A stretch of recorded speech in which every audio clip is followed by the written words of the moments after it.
America के लिहाज से यूक्रेन और ताइवान में कितना अंतर है? क्योंकि जब यूक्रेन पर रूस ने हमला किया और अमेरिकी फौज वहां नहीं गई, अप्रत्यक्ष तौर पर समर्थन किया, तो बहुत सारे लोग ये चर्चा शुरू कर चुके थे कि अगर चीन भी ताइवान पर हमला करता है तो क्या अमेरिका का यही रुख रहेगा, या यूक्रेन की परिस्थितियां और ताइवान की परिस्थितियां अलग अलग हैं? अगर अलग है तो फिर यहां पर यह कॉन्फ्लिक्ट क्यों नजर आया नैन्सी पेलोसी और बाइडेन के बयान को लेकर? यह सबसे महत्वपूर्ण बात है इस समय की, क्योंकि जब जो बाइडेन ने या अमेरिका ने यूक्रेन को उकसाना शुरू किया तो सभी ने यह प्रश्न पूछा अमेरिका से कि भाई, जब असल शत्रु चीन है, जब अफगानिस्तान से आप निकले ये बोलकर कि आपको इंडो पैसिफिक ओशन पर कंसंट्रेट करना है, तो आप यूक्रेन में जाके कहां फंस गए? और यूक्रेन में फंस गया अमेरिका, और अमेरिका के साथ साथ पूरा यूरोप और नॉर्थ अटलांटिक ट्रीटी ऑर्गेनाइजेशन के देश फंस गए। और क्या उन्होंने उस समय इतना विस्तार से नहीं सोचा? क्योंकि उन्होंने यह सोचा था कि रूस को दबा देंगे तो रूस दब जाएगा तो चीन भी नहीं खड़ा हो पाएगा। हुआ उसका बिल्कुल उल्टा। अब युद्ध के 5 महीने बाद स्थिति यह है कि रूस यूरोप को दबा रहा है, और यह तो अभी केवल जुलाई और अगस्त की बात चल रही है। जब अक्टूबर, नवंबर, दिसंबर में हाड़ कपाने वाली सर्दी पड़ेगी पूरे यूरोप में, जब एक एक बूंद तेल के लिए और छोटी मतलब गैस के लिए तड़पेगा यूरोप, तो क्या वो रूस को आंखें दिखा पाएगा या रूस की हर शर्त मानने पर मजबूर हो जाएगा?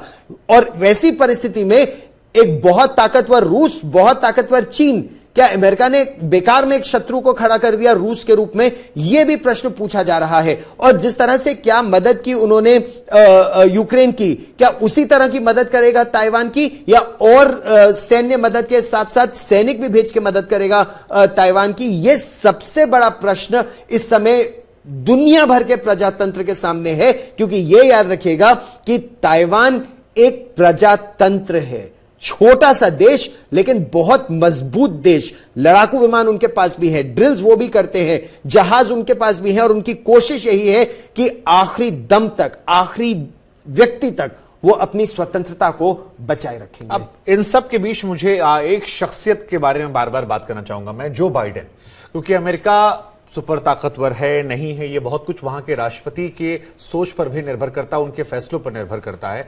जब जो बाइडेन का बात हम करते हैं तो हमें नजर आता है कि ऑल टाइम रेटिंग्स जो उनकी है वो बहुत ज्यादा डाउन है। ये कहा जाता है कि अमेरिका के इतिहास में किसी प्रेसिडेंट की इतनी कम रेटिंग नहीं हुई थी जो बाइडेन की चल रही है। बाइडेन के रुख को लेकर कई बार सवाल खड़े होते हैं। रूस का जिक्र आपने खुद किया कि देखिए बेवजह दुश्मन पा लिया, आज रूस और चीन बड़े घनिष्ठ मित्र हो गए हैं।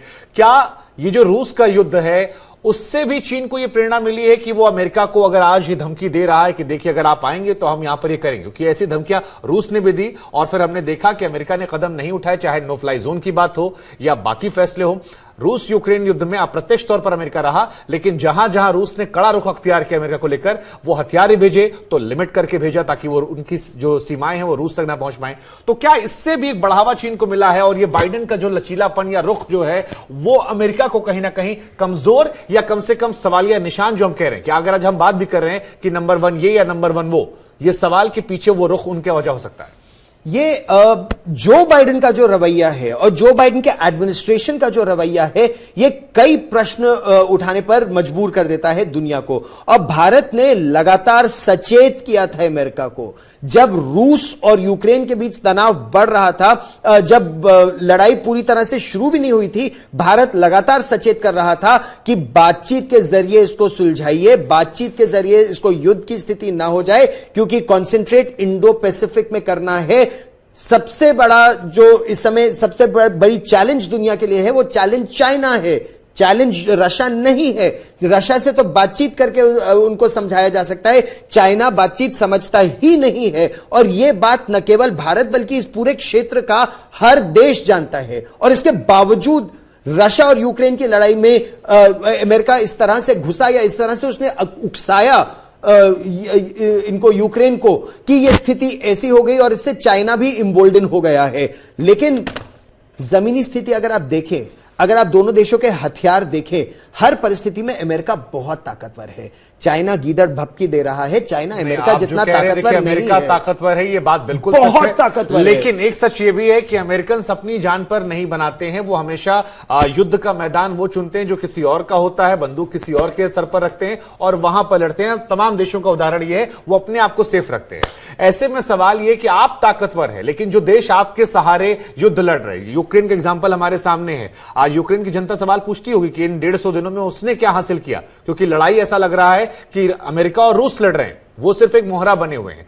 तो ये क्या ताइवान भी मोहरा है, क्योंकि अमेरिका बार बार वहां की डेमोक्रेसी की बात करता है। लेकिन आपने जो ये तमाम खबरें कवर किया, जो युद्ध देखा, आपको लगता है कि अगर ऐसी कोई स्थिति आती है तो ताइवान की सरजमीन पर जाकर अमेरिका मदद करेगा, या जैसा यूक्रेन में हमने देखा वही है, अलग क्या ताइवान हो सकता है तो कैसे, जरा समझाइए। ताइवान अपने आप को एक अलग देश मानता है, उनके देश में एक प्रधानमंत्री है। ताइवान का भारत के साथ संबंध बहुत अच्छा है और ये संबंध और सुदृढ़ हो भी रहा है। ताइवान के दुनिया में और देशों से बहुत संबंध अच्छे हैं और ताइवान ने सबसे पहले पूरी दुनिया को चेतावनी दी थी कि ये कोरोना फैल रहा है, कारगर कदम उठाने की जरूरत है, लेकिन दुनिया ने ताइवान की उस समय नहीं सुनी और पूरी दुनिया पछताई। ताइवान ने बहुत कारगर कदम अपने देश में उठाए और वो बचे रहे। टेक्नोलॉजी की दृष्टि से भी बहुत ताकतवर देश है, वेपन्स की दृष्टि से भी, हालांकि अमेरिका की मदद से ही बहुत ज्यादा उसने अपने आप को सुदृढ़ बनाया है। लेकिन क्या ताइवान अकेले चीन से लड़ पाएगा?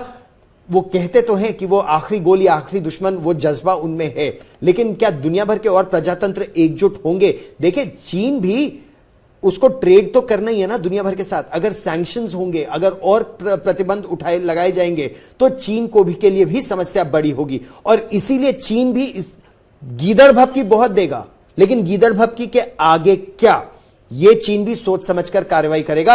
आप एलएसी का उदाहरण दीजिए और यही भारत की भूमिका बहुत अहम हो जाती है, क्योंकि भारत निरंतर यह कहता है कि हम गीदड़ भभकी से डरने वाला देश नहीं है। प्रधानमंत्री नरेंद्र मोदी ने लद्दाख में जाकर कहा था विस्तारवाद का युग खत्म हो गया है, ये उन्होंने दुनिया भर से कहा था।